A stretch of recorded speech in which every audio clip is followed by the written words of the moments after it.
LabTalk. I'm not going to episode these until I actually put them out. I don't know how we're going to chop these up, but I did tell you guys that I was going to be doing a long form interview. And I told you I was going to be doing this with a really important person in my life, somebody that I've been, one of my best friends on the planet, someone that's supported me undoubtedly. And it's been about 15 years since we've been kind of creating together and just building a friendship. And so this person is Isaac Klein, the gentleman to my left. Yeah, man. Thank you for doing this, bro. I appreciate it. No, of course, man. I appreciate you, man. Yeah, This man. has been a long time coming. I know. We've been talking about this since the beginning of this year. Yeah, since the beginning of this year. Yeah, I just looked in the notes and I seen it was dated like January something 2020. Yeah, January 15th. And then the fucking pandemic happened and then and then we just put this on the back burner. But I'm glad that we're doing it. The whole purpose of this interview was for people to kind of get a little bit more in touch with and aware of the journey. And kind of, because, I've always been really guarded. Like, you've always told me this as a friend and as kind of like an advisor. Like, yo, tell people about you. Like, fucking brag about shit. Like, tell people what you've done. And I never really did until now. So for me, like, the biggest issue is I've always known your whole story, but I always felt like a lot of people didn't. So I just kind of wanted to sit down and just kind of go over a few things. So Yeah. So let's start with how we met. Okay, so I met you 03, 04 through Mike Faceless, and at the time you were with your girl at the time, and I was with mine at the time. And I think we were at like the Scribble Jam preliminaries. I think this is the same time that you battled No Can Do, and Faceless battled him at the same night. And I actually have battle footage from that. Oh, wow. So that was around the time that we first met. Whoa, the good old days. We got to talk about battle rap later on. Yeah. In the interview. Well, I mean, I know that's how you and Mike pretty much started. And well, I know him because he was in a group with you. So, I mean, for the people that don't know, kind of how did you meet Mike? Through a group. And we'll get to that. Through a group. We were in a group called True Artist Movement. And he was working with the same producers that I was working with. And we kind of ended up forming a group. And that lasted for maybe a year or so, but we've always maintained a good relationship since. So we obviously still speak to Mike all the time. So Okay, well, you know what? Before we get into that, let's get into how you got into music just in general. I mean, kind of what's your journey there? Yeah, for me, it started early, bro. Like my family, was the music house. We were the music house. We were the house that always had, a dope system. Always had a record player, always had, tape player, always had CD player at the time when those things were, at the height of music tech. And we always used to have gatherings at the crib. And so I don't think that there was a week that went by that we didn't hear music.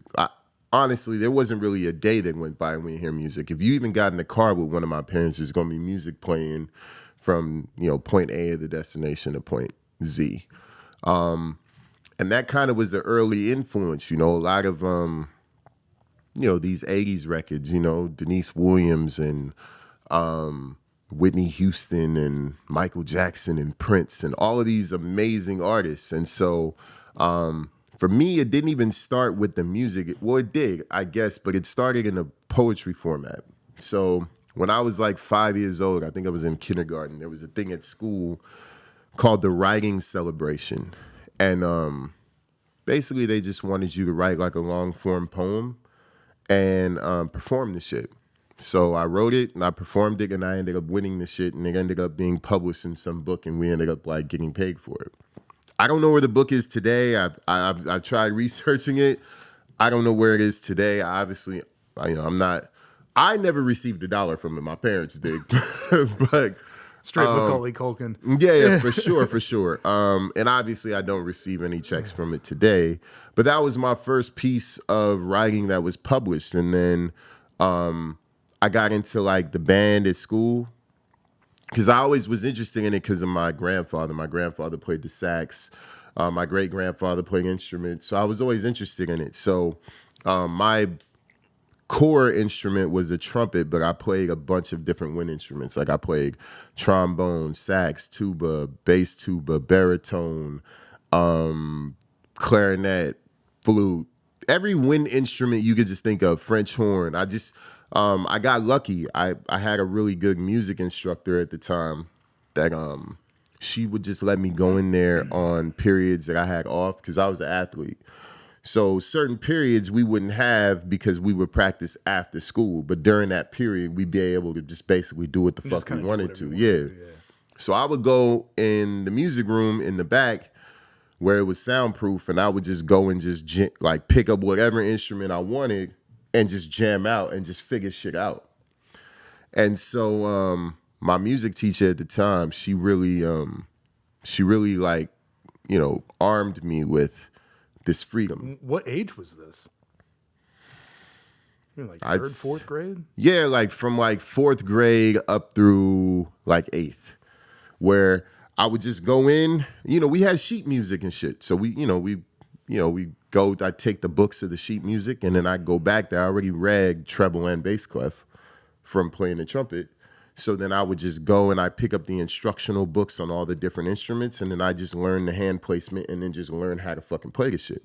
So it got to a point to where my music instructor, because she knew I knew how to play all of these different instruments, instead of me just being with the trumpet section, I would go and plug in where we needed help in different sections. So she'd be like, hey, we have a void in the clarinet section, or we need a lead clarinet player. Can you do this for this performance? And I would just do it. Or, hey, we need a person in the flute section because so-and-so's out sick. They got the measles or some shit. Yo, can you just plug in? All right, cool. Hey, we got somebody in the trumpet or the trombone section that is just not really performing where we need them to perform for this particular quartet that we're playing. Can you play this? So how did all this transition into hip hop? How did you go from playing wind instruments to writing? Well, hip hop samples. Like, it's just music at the end of the day. So I would hear certain things, and the album that really got me to where I felt like I wanted to write rhyme. What was two of them? It was the Roots Do You Want More album, and it was Nas Illmatic. Black Thought and Nas have a special place in my history just because of how much inspiration they don't know that they've given to me. These guys rap in very much in a way that instruments play. Their voices and the rhythms that they rap with almost sound like horns or wind instruments playing over music. It's just in a vocal sense, in a vocal tone, and in lyrics, in words. So I looked at what they were doing and I was kind of like, I can do that because I understand the rhythms of what they're doing. But I didn't feel like I was a good orator of the English language at that time. I feel like I was great with it. And that's where I really needed to like expand and learn shit. So I started writing my first rhymes like in 94. And at the time I had like a best friend. It was a female best friend that I went to school with. And she was the first person that ever heard me spit a rhyme. It was like early 94, late 93, one of the two. So how old were you then? I was like 13, 12, 13, somewhere around there. It's like sixth grade. Nah, it was like seventh. Yeah, it was like seventh grade. Like sixth, seventh grade. Somewhere around there. Yeah. And I remember her being real. That's kind of the reason why I had asked like her to hear me. I like spit it over the phone and shit. And yeah, she gave me honest critiques where she was like, it's cool. I could see the potential, but you have some growth to be had. So you should keep doing it and keep trying to get better and better. And that was kind of the seed that fueled my, I guess you could say, my confidence. So how long did it take for you to get better? A long time. I don't really feel like I was good until, and this is going to be way after you probably feel, but I don't feel like I was really good until like 04, 05. You're crazy. Yeah, I don't feel like I was good at all until then. In fact, I feel like the majority of the time that I was getting praised for being a dope MC, like through high school and even a little bit there on after, I don't feel like I was good at all. Like I listened back to that shit and I'm like, it's cringeworthy. Yeah, it's cringeworthy. So that's kind of how it started.